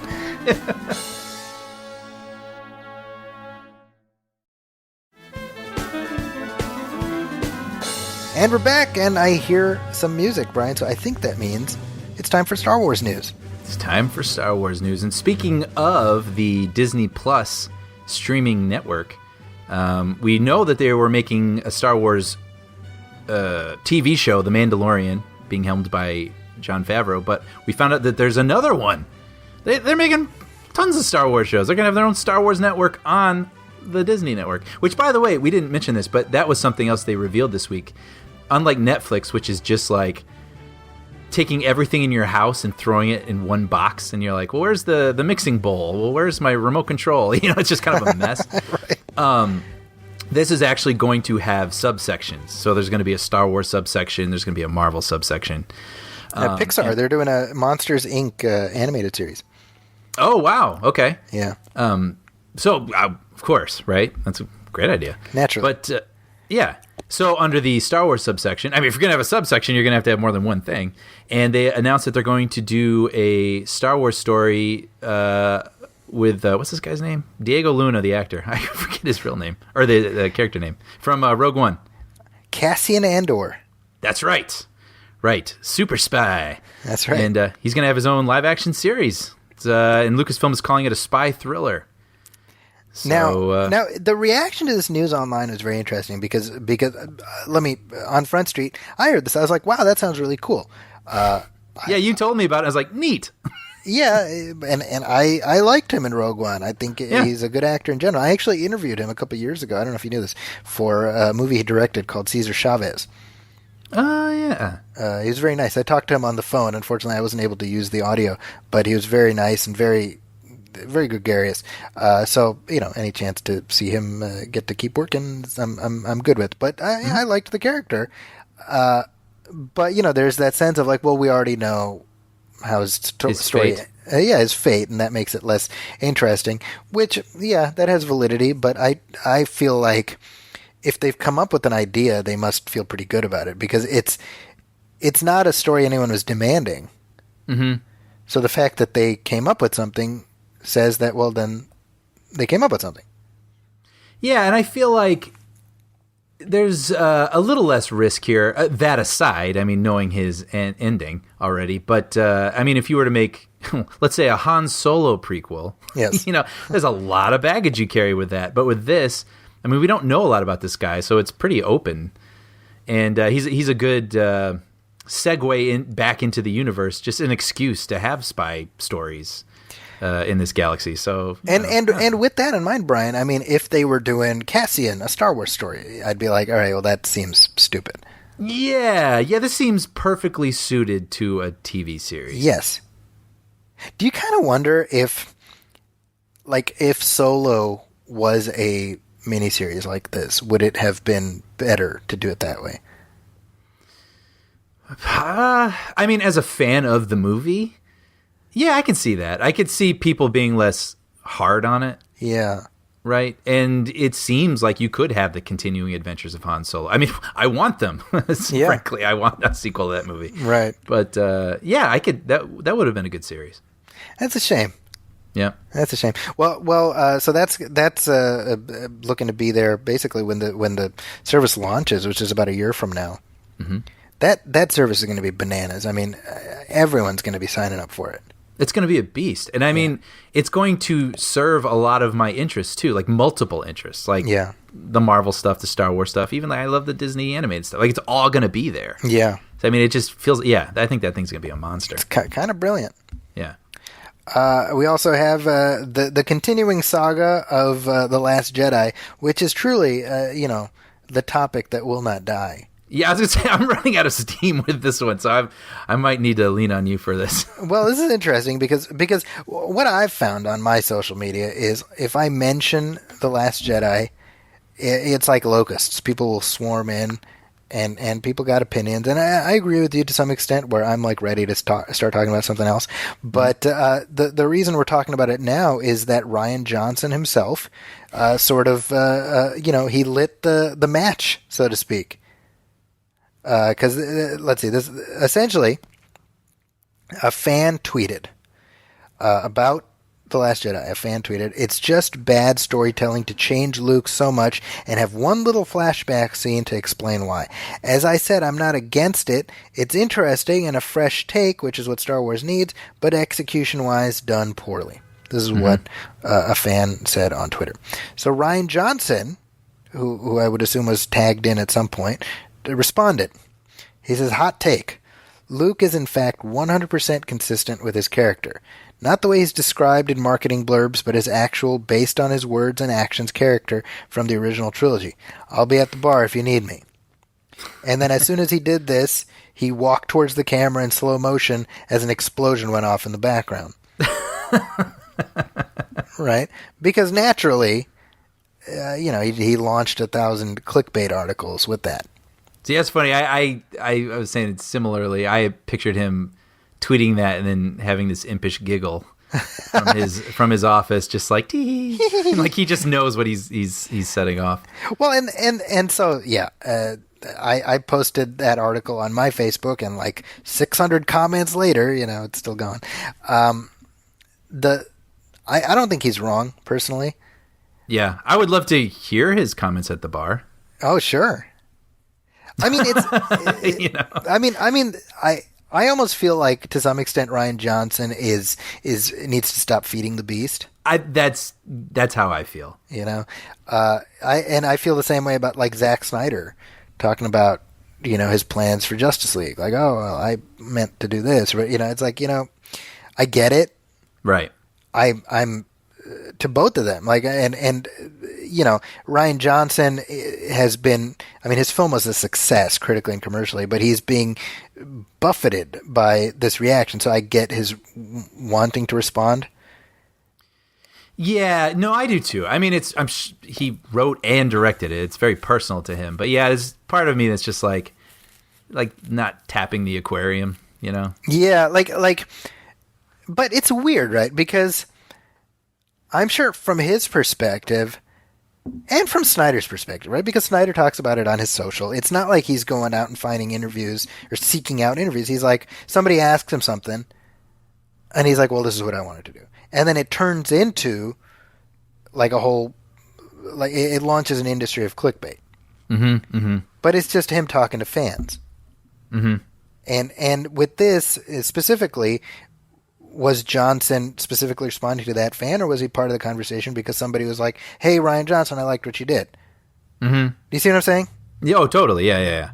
So it's weird. Like I can see both sides of it, but I don't know. It's weird how It's weird how social media has done this, you know? Yeah. Created these avenues where these people can get the access to these people. I couldn't even imagine being able to do that to, say, like a George Lucas or something when I was a kid. Yeah, for sure. You know? So, that being said, I mean, you know me, I like the movie. So I agree with his hot take.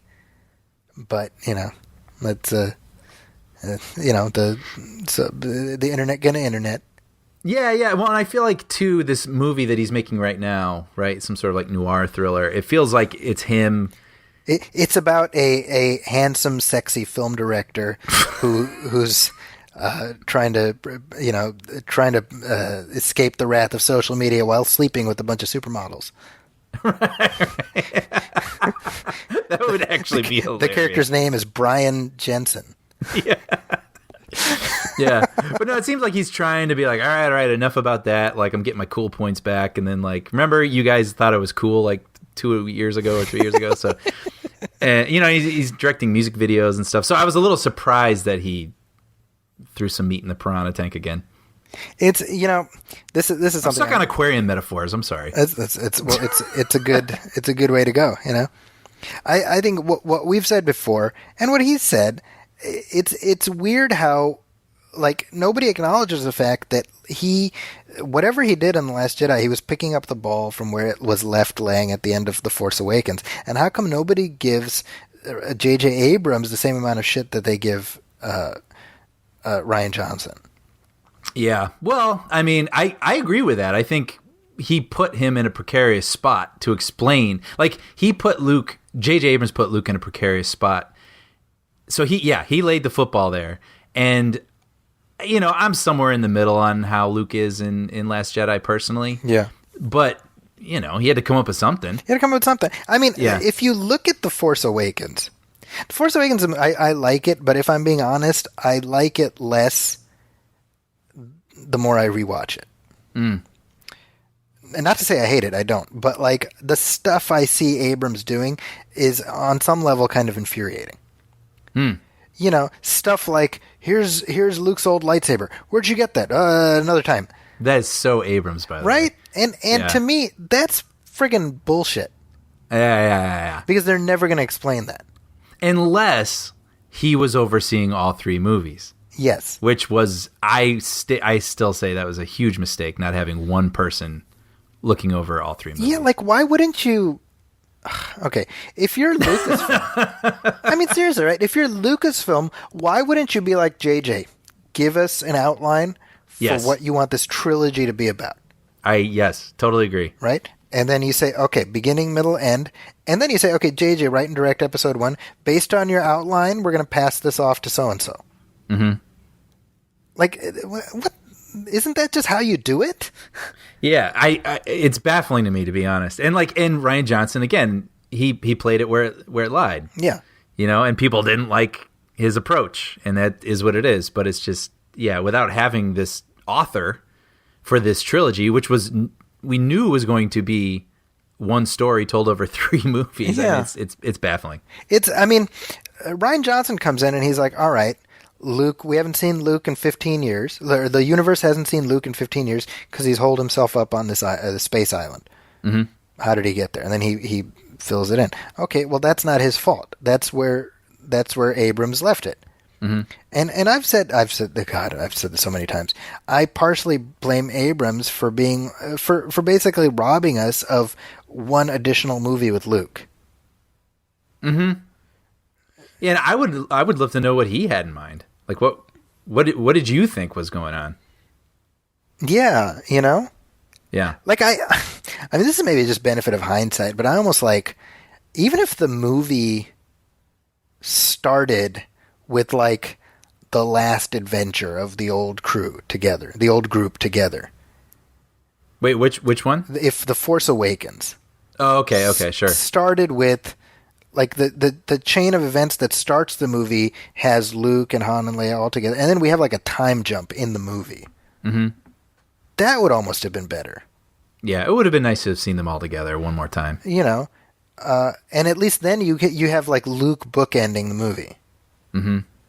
Yeah. And then you see, yes, from whatever repercussion of that thing we were introduced to at the beginning, you know. Yeah, It's led him to this, and we're like, huh? Well, why? And then we find out. Something like, I don't know. Anyway, so Yeah, we'll be doing this till the retirement home. and another thing, you don't like Force Awakens. Force Awakens doesn't like you. But that is our Star Wars news. Yeah. Also, just purely anecdotally, I was talking to my 10-year-old, and he was kind of like, we were watching some Star Wars movie, and he's like, seems like Star Wars isn't that popular anymore. That's what my 10-year-old said. Really? And I was like, why do you say that? And he's like, I don't know. People don't really talk about it anymore. Interesting. And I was like, oh. Yeah. So I'm assuming this is based on, what the kiddies are talking about on the playground, Yeah. While they're flipping nickels and doing playing marbles. Playing marbles, Yeah. That's what the kids do these days, right? While they're playing stickball, Kicking a can down the street. Selling newspapers. That's what they do, right? Yeah. So that is also kind of a continually unfolding story to see if he's speaking the truth, then that's something Disney is probably concerned about. Your son? Yeah. That's just a funny way. If my son speaks the truth. if the boy speaks true, Brian. Yeah. I'm like George Lucas's writing for episode 1. Right, yes. Just have Liam Neeson, if the boy speaks true. That sounds really accurate. Yeah. But I mean, it was like a thing, right? It was this untouchable thing that was a phenomenon, but it's like the more you add to it, the more you dilute it, and it becomes less mysterious and special, and that's just inevitable, I guess. Yeah. And that's what leads to #NotMyLuke. That's funny. I saw a thing which is just so apt because again, the Not My Luke stuff, it drives me crazy. Mm-hmm. Not because that's not a valid position to have, but because there's no getting through, Mm-hmm. But somebody made like a Photoshop together, like a comic of what they want their Last Jedi remake to look like. Okay. I don't know if you saw this. It's like no. It's like Rey at the cliff. She hands Luke the lightsaber. And Luke is like, my father's lightsaber. Thanks, Rey. Can you fly me to the Resistance? My X-Wing broke and I've been stranded. That's why I didn't help for a decade. Or when I sensed the entire Republic explode. And then Rey says, how do you know my name? And he says, oh, you're Rey Skywalker, me and Mara Jade's daughter. I hid you on Jakku from the Knights of Ren. Your midichlorians are off the charts. And Rey says, yay, I found my parents and origin story. I'm so glad I'm not nobody. And then Yoda shows up. Psst, Luke. The map to find you I made. How to mind trick and move objects I told Rey psychically. Marry Sue, she is not. And then wait, who wrote this? I don't know who. Somebody put it online. And then Luke, keep that lightsaber, Rey. I got a green one. Now I'll Jedi train you with the exact lessons I was taught. Then we'll fight Kylo and Snoke, a.k.a. Darth Plagueis. And then Han Solo shows up. And I'm going to fly you there. Yeah, I survived. I like that. Yeah, I survived. So I'm glad that's not the movie that we got. Yeah. So that is Star Wars news. We do have one more story to cover, and that is our spoiler wall conversation for this episode. Pajow. That is that our new sound now for the? Are we regressing? I don't know. But Bohemian Rhapsody is out right now. Yeah. This is the movie credited to Bryan Singer as director. Right. Although apparently Dexter Fletcher directed a big chunk of it, and I would say this is the least Bryan Singer-ish movie I have ever seen that is credited to Bryan Singer. So if you tell me he didn't direct most of it, I would believe you. Yes. It seems like there was some turmoil. Well, it's the thing with Bryan Singer is that when you say there was some turmoil, you can apply that to 70% of the movies he's directed. I mean, we keep hearing this. Yeah, I mean, apparently, reportedly, he threw something, not necessarily at Rami Malek, but they were having some sort of disagreement, and he picked up something and threw it, and that was... And this is an old story. On X2, at one point, he pissed off Halle Berry so much that she said to kiss my black ass. So not an actor's director. No. Clearly. That's like a great way of putting it. Right. But no, he 2/3 of the way through making the movie, he just disappeared. Right. To the point where basically Fox just fired him and they brought in Dexter Fletcher to finish the movie. But DGA rules are such that what is it, Brian? I mean, you would know. It's like a percentage. I think if a certain percentage of the final film has been directed by, and it also goes with writing. Yeah. You can put it into arbitration, and then they scrutinize and they see. And apparently, he directed enough to be credited. Yeah, that's very interesting. So the movie got an okay response from critics. Yes, kind of mixed. Huge hit. So this is around the world. One of these, and it's an interesting movie. I can see why many critics have not liked it, and I can see why audiences have. I can see both.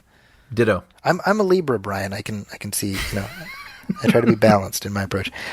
So interesting movie. Now I just saw this yesterday. You saw it much earlier than me, so I'm curious. What are your thoughts on Bohemian? This is not a movie that we can hugely spoil. Yeah. Right, but I guess for the sake of, in case people are wondering whether Freddie Mercury lived or died. Yeah, I guess, yeah. Then all right, we'll keep this a little spoiler free then.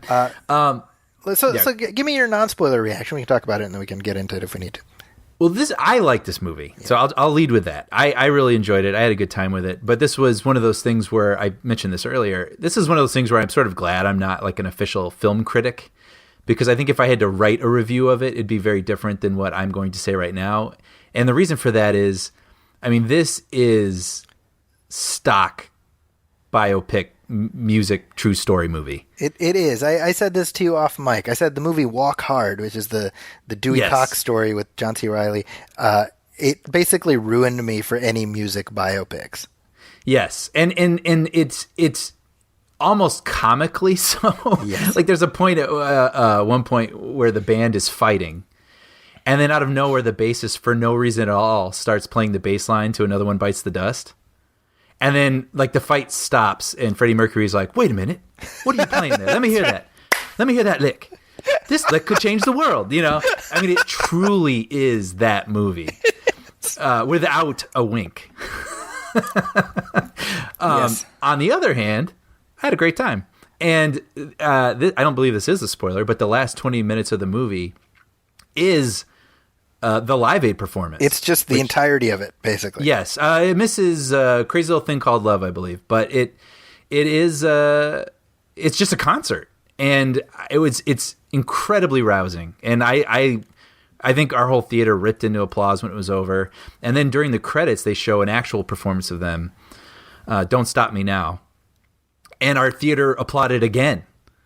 And my brother leaned over and was like, when have you ever seen an audience applaud twice at the end of a movie? Right. And I think that is why everyone is enjoying this movie, is like the music is undeniable.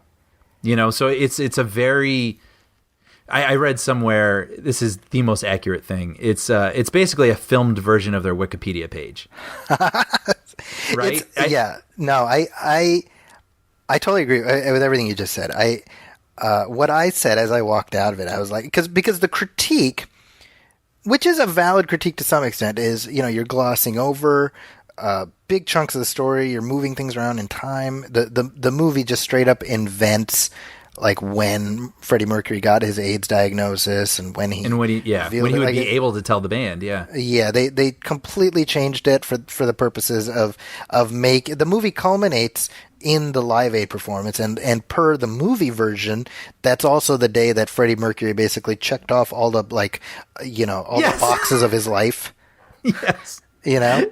Yeah, I don't know if this is a spoiler, but yeah, basically, it's kind of a spoiler. I'll wait. All right. Yeah, yes, all the key moments in his life seem to happen on this day of the performance. Yes. So let's do this. Past this point, let's do spoilers. Yeah, well, but all to say, in spite of that, I am completely aware of that, but I still really enjoyed it. Yes, I agree with that. My take. Spoiler. I wish I could remember more of the sort of cliches of the music biopic. The only one I remember, I think I actually looked at my brother during the Another One Bites the Dust part. But There's one part where Well, the "We Will Rock You" thing was that was what I was just gonna say. Freddie Mercury's late for a rehearsal or something, and the guy's like, "I've got an idea. Everyone get on the rafters and stomp your feet." You know, the audience should be. Here's the thing. Okay, so there, if you remember, there was an earlier version of this movie that had Sacha Baron Cohen attached. Yes. Who, if I'm being honest, he would have been a great Freddie Mercury too. Yes. But ultimately, he fell out because Roger Taylor and Brian May did not want a warts and all version of the Queen story. They wanted something PG-13. Yes. And what I said as I walked out of the theater, because I got in my car and I put on my Best of Queen album. Mm-hmm. And I'm like, that's the movie that Roger Taylor and Brian May wanted. They wanted the movie that would make you buy the soundtrack afterwards. Yes. Right? And I get it. Like, that's not a critique. But I think it's helpful to not look at this as a document. Agreed. And so me personally, that's always a bugaboo that I have about biopics in general. I don't like when they're like, well, the facts are this, the historical record says this, but we're just going to do this. That's just, in general, I don't like that. Actually, that reminds me, I totally forgot to mention, I watched Black Klansman. Sure. Which I enjoyed, and then I was disappointed when I looked up the true story and found out all the major moments in that movie never happened. Yes. Yeah. So you're like, well, what? Right. That story is intriguing enough. Like, why manufacture all this stuff? Totally. So to me, that's kind of what this movie is. As you said, and we were talking about it earlier, but like the way, like, oh, on my way to Live Aid, I'm gonna first like come out to my parents because obviously, and like, Dad, you said you wanted me to do well, and now look at what I'm. You know what I mean? It's like stuffy dad character who didn't understand me. Yeah, you're gonna understand me today, and like meet the most important man in my life now, and like I've got to go. There's a concert happening this afternoon. It's pretty comical. It is that, and you can view it through that lens very cynically. Yes. You can choose. You can choose how you want to take in this movie. That's and exactly right. Completely aware of it. I still choose to enjoy it.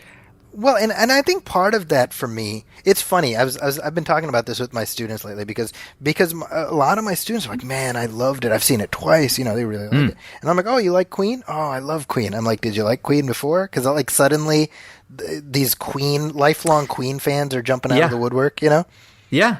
And I'm like, did you really like Queen all your life? But you know what? That's great. I'm glad. Like, yes. It reminds me for us. It was Wayne's World. Like, I had never heard Bohemian Rhapsody until Wayne's World. That's true. And that's funny. They actually have a really... Look, again, it's lenses. You could cringe at the reference to it in the movie, or you could snicker at it. And I was aware I should be cringing, but I still snickered. Dude, because Mike Myers, by the way, was playing like an Austin Powers character in this movie. He is totally... Yeah, I mean, like, under this... The accent and everything... Yes, yeah. Queen. He's like, no one will ever listen to Bohemian. Or what does he say? Teenagers will never bang their heads in cars to Bohemian Rhapsody. Mark my words. He's like Rich Bastard. I think that's his character's name. Yeah, totally. It's funny because I was like, I remember when and I've been telling my students about this. I remember when Freddie Mercury died. What a big deal it was. I was 11 going on 12. Mm-hmm. Or I had just turned 12. And, I was in Saudi Arabia at the time. People were talking about it in Saudi Arabia. That's how big a deal it was. Wow. Right? And you realize that certainly for us, growing up in the 80s, Queen was like a constant presence in our lives, whether we realized it or not. Mm-hmm. So many of their songs, "We Will Rock You," "We Are the Champions," "Prince of the Universe," Flash Gordon, like it's just, I heard it before I even knew what it was. Yes. Right? And so I think because Queen has had such an outsized impact on culture, it allows for a movie like this to be taken as more like a sort of a fairy tale, a more fanciful depiction of this story. Yeah. That's a really good way of encapsulating that. I agree with that. Yeah. I mean, which I understand a lot of people probably can be infuriated, even that we're agreeing with that. But I hear you. Like, I really do. Like, I've read a lot of the think pieces and stuff, and I understand. But I also see the place for this film. I mean, so the big, obviously the elephant in the room is that Freddie Mercury was bisexual. Right. And so the critique that I've heard in some quarters is that the movie sort of skirts around his sexuality. Mm-hmm. It makes him ashamed of it or embarrassed of it, and certainly that he sort of falls under the sway of this like Svengali who becomes his lover, who's like the stereotypical evil gay man. Right. The movie kind of makes him the heel. And admittedly, I don't know enough of the actual history to know how much of that is true or not. But Same. I mean. But I mean, I know they even took liberty with his actual the man that he is partner for the rest of his life. The way they met was not how it happened in the film. No, I didn't know that actually. That's interesting. And he was a big presence throughout the rest of his life, and also the Mary Austin character. She was completely underserved for how big a presence she actually was in his life. In real life. In real life, yes. Yeah, I read that he left like. The majority of his fortune to her. Yeah. So a lot of dramatic license taken, which like we said, we're not big fans of that. Yeah, it's kind of disappointing. Like, well, why do that? Like, why not? Yeah, and so like you say, it is kind of like this Reader's Digest version where you're hopscotching over. That is a great way of putting it. And so I think that going in. Rami Malek was a revelation in this movie. Yeah. Oh, yeah. I mean, I forgot it was Rami Malek. Yeah, and for someone, I mean, he has a very distinctive look, right? Yes. And it's amazing that he then disappeared into another character who also has a very distinctive look. I mean, it's amazing. Yeah. So I feel very confident he'll get an Oscar nomination out of this. Yes, agreed. And I don't know about you, I was kind of happy to see Joe Mazzello. I was going to bring him up, yeah. It's like, Tim Murphy, good for him. Yeah, Tim from Jurassic Park playing bassist John Deacon. Yeah. It's actually crazy how much these actors look like the people they're playing. They really do. Yeah, it's punctuated when you see the real performance at the end. The real Brian May, I feel like they just de-aged him and put him into this movie. Yeah. It's amazing. Yeah. So I don't know that we have a whole lot more to say about this. I would recommend it. I think it's a by the numbers music pick about music that we love. Agreed. And I definitely think it was worth seeing. I mean, I saw it with someone who gets Oscar screeners, and she's like, I could just wait for the screener. No, but when we walked out, it was like hearing this in like Dolby Atmos. Yeah. And getting to enjoy that concert, even if it was a recreation, and the music I don't believe was. I mean, it was just thrilling. It's a really thrilling theatrical experience. Well, there we go. Yeah. Is that all we have to say about Bohemian Rhapsody? I think so. Well, there we go. I guess we covered it. So we'll be back in 2 weeks to talk about Creed 2. I'm excited. I'm very excited. But we'll be back before that with our commentary track for Rocky 4. Oh, I can't wait. That was a genuine giddy laugh. I am extremely excited to talk through this movie. Now, Happy Brian, birthday, Polly. So many thoughts, yeah. Brian. Yeah. Now you have not watched all of the Rocky movies. Oh, snap.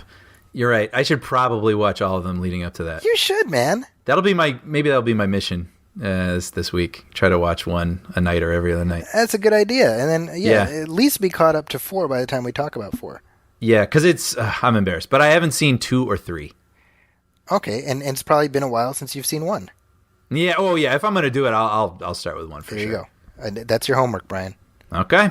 And I'm very excited to do both of those episodes. So that'll be fun. As we wrap up this episode, though, Brian, what do you want to tell our listeners about? Well, I am currently writing for a show called Puppy Dog Pals, which is on Disney and Disney Junior, and it is in its 3rd season, which has just kicked off, and it's about these 2 dogs that go on adventures to help their owner and their friends, and they go on missions, and it's a blast. So I say, you got young kids? Check it out. You like puppy dogs and find them fun? Check it out. Well, there we go. As for me, you can find me at my website, Zackie'sCorner.com. That's ZAKIS Corner. That's also my Twitter. That's also my Instagram. So please follow and like, etc. Also, I want to make you aware that I am now a Rotten Tomatoes certified critic. Yeah, congrats. Thank you. So that's well deserved. For as much as I've decried the evils of Rotten Tomatoes on this very show, I've become what I beheld. Well, you're going to clean up the joint. I'm here. I guess. I don't know. I'm like Roddy Piper in They Live. You know, I've come to kick ass and chew bubblegum. Yeah, you know, I mean, the reality is that Rotten Tomatoes is a metric that is valuable as insofar as your perception as a critic, and that it's nice to be perceived as credible. Mm-hmm. But I certainly am not one to let that go to my head. And I'm in the process of linking to my reviews on Rotten Tomatoes, and sort of the ongoing problem I've had is the binary choice that you have to make between fresh and rotten. And as you know, Brian, there are movies that are just kind of in the middle. You see how much I struggle on this show trying to get my thoughts out. Yeah, that'd be tough. So I'm dealing with that, and that's an ongoing concern. But you can go to Rotten Tomatoes and search for me, and hey, maybe if you're on Fandango or whatever, looking up, maybe you'll see one of my reviews there.